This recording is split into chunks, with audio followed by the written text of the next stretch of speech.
Está no ar o MPTV, um programa do Ministério Público do Maranhão em parceria com a TV Assembleia. No programa de hoje você vai saber o que o Ministério Público tem feito para preservar o patrimônio cultural edificado de São Luís. Nas ruas da capital, a população pergunta e o MP responde. E ainda, a campanha para esclarecer o cidadão sobre postagens na internet e suas consequências. Vem comigo, está no ar o MPTV. É dever do Ministério Público, como defensor da sociedade, proteger o patrimônio cultural. Por isso, o Centro de Apoio Operacional de Defesa do Meio Ambiente tem priorizado a execução de atividades nessas áreas e também projetos na implementação de planos diretores, saneamento, resíduos sólidos, defesa da fauna e das florestas. No programa de hoje, vamos entrevistar o promotor de Justiça, Luiz Fernando Cabral Barreto Júnior, titular da Promotoria de Justiça de Proteção ao Meio Ambiente, Urbanismo e Patrimônio Cultural de São Luís. Ele também é coordenador do CAOP Meio Ambiente. Seja bem-vindo, promotor, ao MPTV. Muito obrigado. Muito se tem falado em defesa do Centro Histórico e do Patrimônio Histórico. Qual é a visão do Ministério Público sobre esse tema? A visão do Ministério Público é de que o histórico, tanto o edificado quanto o que se chama patrimônio, é parte de algo maior, que é o patrimônio cultural como um todo. A evolução da legislação de proteção ao patrimônio cultural, realmente ela começa com a palavra patrimônio histórico lá em 37. Mas a partir da Constituição de 88, se consagrou no direito brasileiro que o patrimônio é o patrimônio cultural, edificado, ou seja, material ou imaterial. Então, na visão do Ministério Público, a proteção inclui a cidade, os modos de viver, a arquitetura da cidade, os modos de projetar a habitação, de projetar os serviços. Ou seja, para nós, o conjunto é mais importante e o histórico é parte desse conjunto. Ou seja, um determinado sítio, uma determinada praça, um determinado imóvel é protegido não necessariamente porque ele tem uma referência histórica, mas porque ele está inserido num conjunto de edificações que retratam um modelo cultural de construção da cidade. Então é mais abrangente e se refere também ao patrimônio cultural e à cidade, né? Exatamente. Quando a gente fala patrimônio cultural, a gente está alcançando o quê? Os modos de agir, de fazer. Por exemplo, uma receita tipicamente maranhense é patrimônio cultural. As festas, patrimônio cultural, a religiosidade é patrimônio cultural e as edificações, a arte pública são parte desse patrimônio cultural com o mesmo valor, ou seja, tanto aquilo que é imaterial, o que é imaterial? O modo de falar, o modo de agir, uma manifestação como o Meu Boi, como o tambor de crioula, é patrimônio cultural tanto quanto a Praça Gonçalves Dias, por exemplo. Promotor, quais são os fatores que garantem a proteção desse patrimônio cultural e quais são os fatores que colocam em risco, por exemplo? O que protege o patrimônio cultural? Protege a sensação de pertencimento da sociedade em relação ao patrimônio cultural. Para isso, ela tem que procurar gostar e conhecer o seu patrimônio cultural.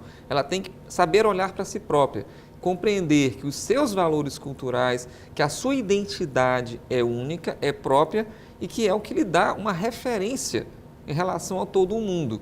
Então, o que mais protege é isso. No segundo momento, o olhar do poder público para atender aos interesses e tornar mais viável ao cidadão que ele exerça os seus direitos culturais. Ou seja, a cidadania cultural é o que protege o patrimônio edificado, o patrimônio não edificado, a arte pública, o patrimônio material e imaterial. E o que ameaça? A negligência, principalmente dos poderes públicos, né? Quando eles têm o hábito de dispensar maiores atenções a um tipo de edificação ou a um tipo de patrimônio material e desconsiderar a existência de todos. A cidadania cultural é ameaçada, por exemplo, pela falta de impessoalidade no gestor. Ela é ameaçada quando o gestor começa a querer selecionar o que ele acha que é melhor para a cultura. O que o Ministério Público do Maranhão tem feito, por exemplo, para proteger esse patrimônio cultural edificado em São Luís? O senhor conseguiria listar algumas medidas? Sim, no caso do patrimônio cultural edificado, que inclui principalmente a área tombada pelo Decreto Estadual 10.089/86, nós temos várias ações, tanto civis quanto penais, muitas delas julgadas. Eu poderia listar 3 focos principais. O primeiro foi o transporte, né? Recentemente o Tribunal de Justiça confirmou determinação judicial no sentido de que haja um ordenamento do tráfego e do transporte dentro do centro histórico que garanta a mobilidade sem comprometer os usos da população. No segundo momento, a preservação dos imóveis, pontualmente um ou outro imóvel que é abandonado. Tem um isso interessante. Recentemente, na execução de uma sentença já que condena a pessoa a restaurar o imóvel, a penhora para garantir a restauração foi feita de um imóvel no Renascença. Ou seja, a pessoa abandonou o imóvel no centro histórico, achando que não teria sanções, e agora ela está com o imóvel do Renascença penhorado para garantir a preservação do outro. E um dos pontos também importantes que nós temos trabalhado é a questão da preservação da arte pública.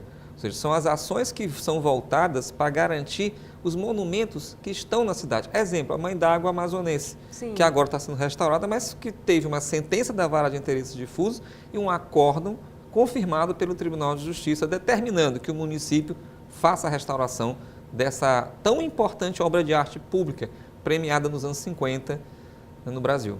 Qual tem sido a resposta do Poder Judiciário a essas demandas? Basicamente, são respostas boas, a gente pode dizer, principalmente na jurisprudência do Tribunal de Justiça, que sempre reconheceu a objetividade, a responsabilidade civil objetiva. O Tribunal reconhece há mais de 15, 16 seus primeiros julgados.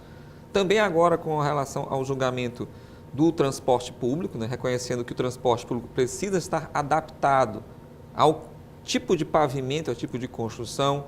Esse caso da arte pública, o acórdão é do desembargador Ricardo Duailib, muito bom, explicando que a arte pública tem uma proteção, né? E, em geral, todas as respostas têm sido boas, né? O Judiciário tem uma sensibilidade de proteção ao patrimônio cultural, não só em ações do Ministério Público, como em ações de outras pessoas também. E o cidadão tem algum papel nesse processo? Muito. O cidadão tem o papel ativo, né, de considerar que aquilo é o maior patrimônio que ele tem, a sua maior riqueza. Por que isso é a maior riqueza? Porque é o que é diferente. Se você for em outras cidades, você encontrará a gastronomia, por exemplo. A gastronomia internacional tem em qualquer lugar do mundo, mas a gastronomia de São Luís só tem em São Luís. Então ele começa a ter que entender que esse é um valor especial. E passivamente, na medida em que ele se abstenha de ter atos que comprometam o patrimônio cultural, abandonar um imóvel, né, destruir, não considerar, sujar a cidade, né? A pessoa vai para o centro histórico e suja o centro histórico. Ela não pode fazer isso, não pode sujar em lugar nenhum. Ela tem que entender que lá ainda é mais caro você fazer isso. Promotor, e o que o plano diretor influencia no centro histórico? O plano diretor influencia muito. Por quê? Porque o plano diretor trata de toda a cidade e o centro histórico, o centro cultural, a parte edificada é parte da cidade. É preciso compreender que a sua preservação passa também por compreender todo o uso da cidade de São Luís. Nós estamos felizes que agora a população está acordando para acompanhar esse processo de revisão de plano diretor que está acontecendo. É fundamental que todo mundo cobre transparência do município naquilo que vai propor, tanto do Poder Executivo quanto do Poder Legislativo, porque ali estarão sendo definidas regras que estarão regendo o uso da cidade pelos próximos 10 anos. Promotor, recentemente o Ministério Público firmou um TAC, né, com o Estado do Maranhão para, inclusive, fiscalizar imóveis particulares tombados. Qual o objetivo desse termo de ajustamento de conduta? Foi um grande avanço por parte do governo do Estado, que buscou unir forças ao Ministério Público para nós enfrentarmos, dentro da área tombada, os imóveis que estão abandonados, arruinados, ou seja, são aqueles imóveis que simplesmente o proprietário fechou e abandonou o imóvel. Esse imóvel vai se deteriorar e cair. Antigamente isso virava uma ação contra o Estado e contra o proprietário. Agora não, o Estado tomou uma função ativa e em parceria com o Ministério Público nós estamos identificando rua a rua quantos imóveis existem, quantos estão abandonados. E aí o Estado e o Ministério Público é que vão acionar administrativamente, civilmente, criminalmente o proprietário que simplesmente bateu a porta e deixa a casa cair com o tempo. Tanto para aquelas que estão arruinadas, quanto aquelas que estão, no momento, somente fechadas, mas que poderiam estar ocupadas com algum tipo de locação, uma utilização do imóvel. É um trabalho que vai levar um certo tempo, né? Vai, nós estamos nos reunindo, inclusive temos reuniões semana que vem com a Procuradoria-Geral do Estado, porque nós fizemos um cronograma. Sim. Para poder irmos fazer, junto com os procuradores do Estado, com os fiscais do Departamento de Patrimônio Histórico, uma sequência de fiscalizações. Como eu digo, tem que ser rua a rua, para você ir fazendo os pacotinhos, digamos assim, essa rua, depois daquela quadra, e no final, você chegar ao final de um longo espaço geográfico, tendo tomado atitudes com relação a quem abandonou os imóveis. Promotor de Justiça Luiz Fernando Cabral Barreto Júnior, muito obrigada pelos esclarecimentos aqui no MPTV. Eu agradeço também a oportunidade.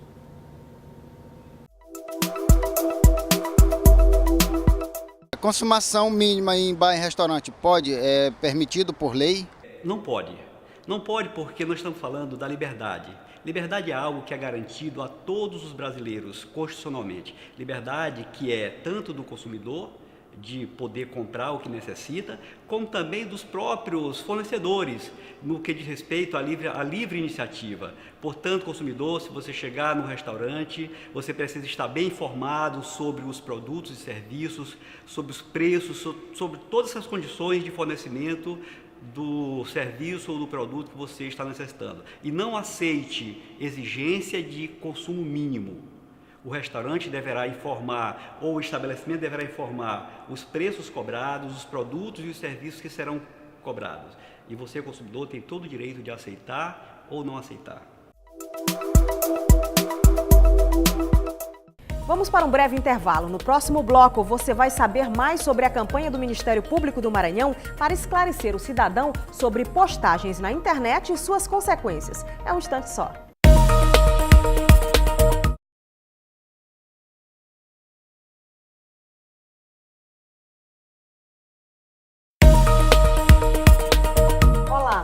A 6ª Promotoria de Justiça Criminal de Imperatriz lançou a campanha Diga o que pensa, mas sem ofender ninguém nas redes sociais. O objetivo é alertar o cidadão sobre postagens na internet e suas consequências. Quem conversa comigo sobre este assunto é o promotor de justiça titular da 6ª Promotoria de Justiça Criminal de Imperatriz, Alessandro Brandão.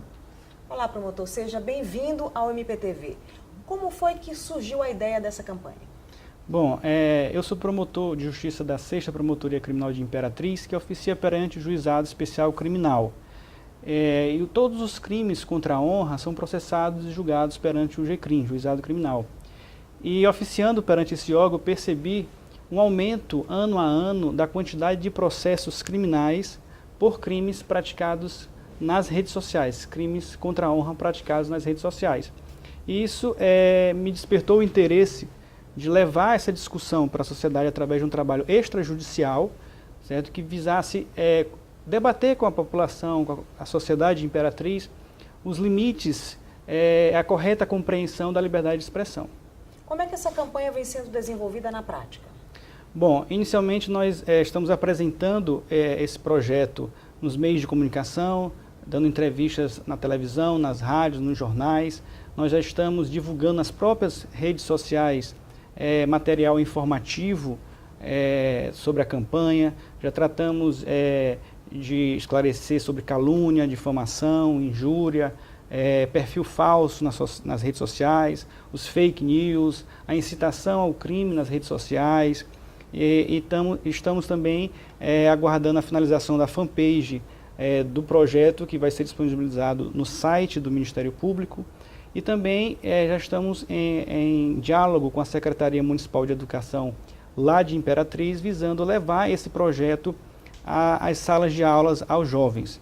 Também já recebemos o convite, já firmamos um termo de cooperação com a Prefeitura de Amarante, do Maranhão, que é da região tocantina, e vamos levar esse projeto também para a cidade de Amarante.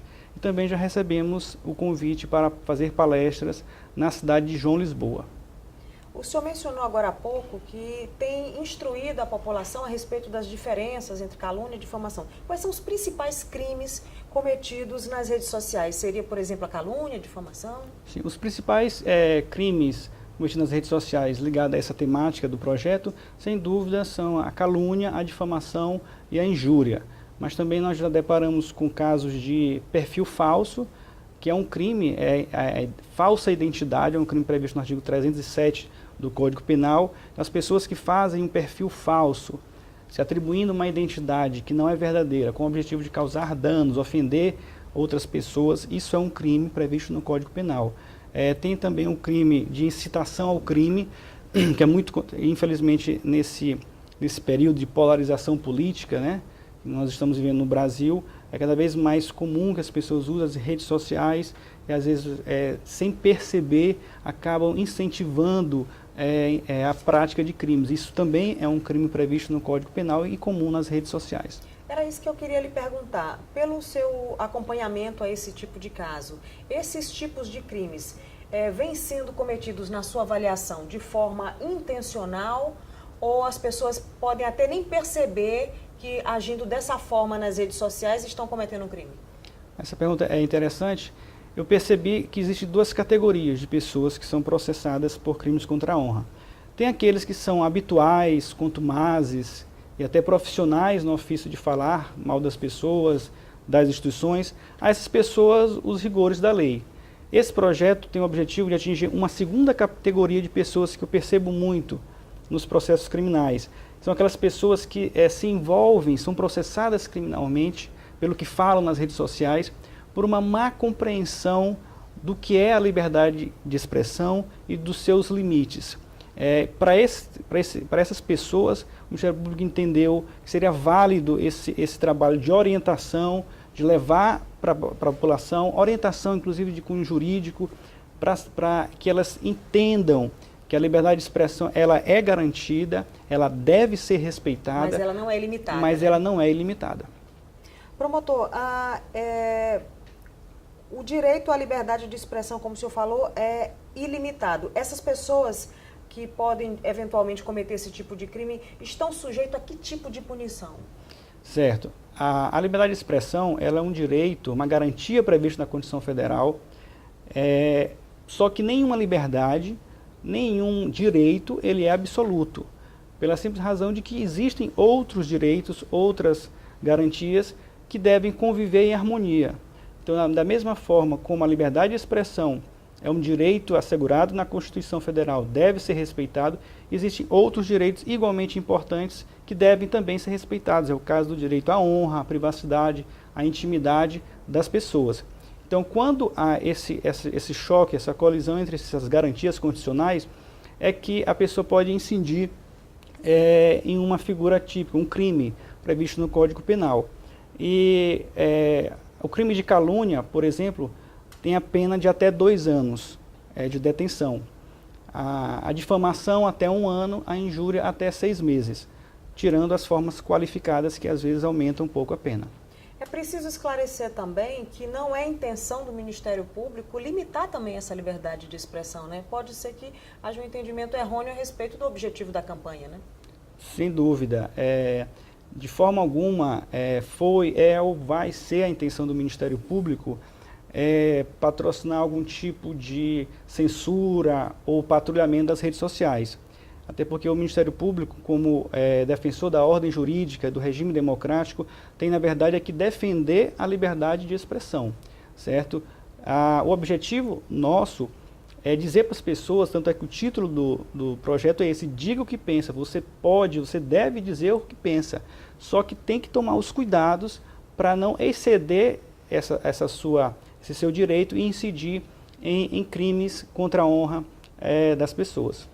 Esse tipo de crime contra a honra praticado em redes sociais, praticados na internet de forma geral, é um assunto muito novo, principalmente no ramo também do direito, né? Esse tipo de crime, esse tipo de punição. Como é que o cidadão que passa por uma situação dessa hoje deve proceder? Como é que ele deve procurar justiça nesses casos? Certo, você muito bem colocou. A internet ela chegou no Brasil na década de 90, mais precisamente em 1991. A primeira rede social que chegou até nós foi o Orkut em 2006. Então, se nós prestarmos atenção a esses marcos temporais, a gente vai ver que nós estamos apenas na 3ª geração que tem acesso à internet, que já nasceu nesse mundo virtual. Então, isso talvez explica muito da má compreensão que as pessoas têm sobre as redes sociais e daí se verem processadas criminalmente por algum excesso que cometem nesses ambientes virtuais. Então, e às vezes as pessoas não, olhando o outro lado da situação, as vítimas, as pessoas que se veem ofendidas nas redes sociais, ficam meio que sem saber o que fazer. E esse projeto também visa dar esse suporte, essa orientação, no sentido de dizer que as pessoas têm que procurar, as vítimas, as pessoas que se sentem ofendida nas redes sociais devem procurar seus direitos, e a forma mais correta de imediato de como proceder é reunir o maior número de provas possível, é tirar o print, a foto da publicação, salvar arquivos, os áudios, os vídeos das publicações ofensivas. Pode ser feito ainda o que a gente chama de ata notarial, que é um documento que tem fé pública, é feita perante um cartório de registro. Você vai ao cartório de registro público, mostra a publicação para o servidor do cartório, ele vai fazer uma ata dizendo o que viu, descrevendo aquela postagem ofensiva, e aquele documento vai ter fé pública. E a partir daí, reunindo essas documentações, a pessoa pode registrar um boletim de ocorrência na delegacia ou mesmo procurar o Ministério Público para orientações.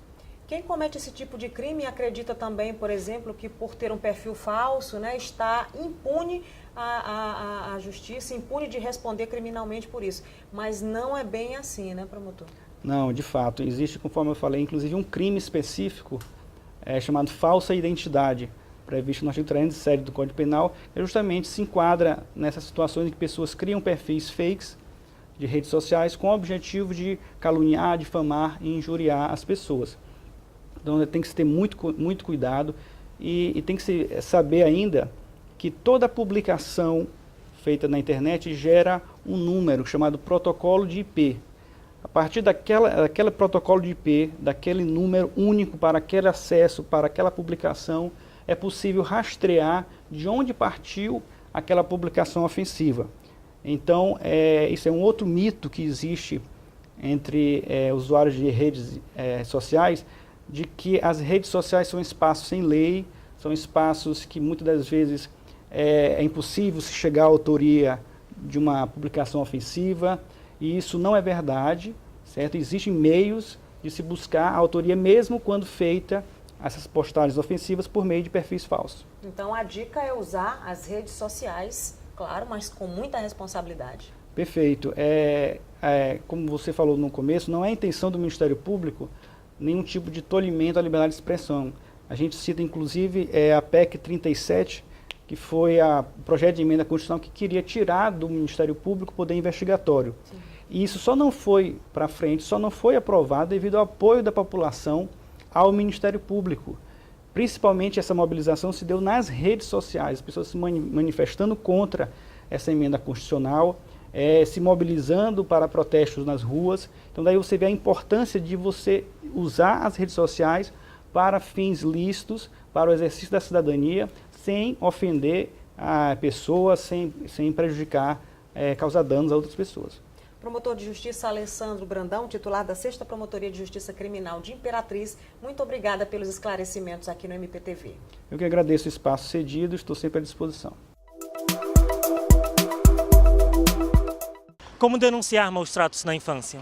Todos temos a obrigação de denunciar casos suspeitos ou confirmados de maus tratos contra a criança e adolescente. É a determinação da Constituição e do Estatuto da Criança e do Adolescente. Mas ninguém precisa fazer o papel da polícia de investigação. A comunicação ela pode ser feita ao Conselho Tutelar, que é aquele órgão da comunidade que faz parte do sistema de garantia de direito, que está no seu bairro e que tem a obrigação de atender e encaminhar esses casos. Pode ser feita à própria polícia, pode ser feita ao Ministério Público.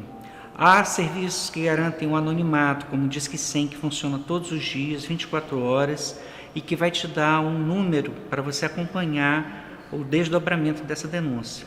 E nós temos também a ouvidoria do Ministério Público, que pode ser acionada gratuitamente, tanto pela nossa página, quanto pelo 0800 098 1600, e que vai também garantir o anonimato, se assim você desejar.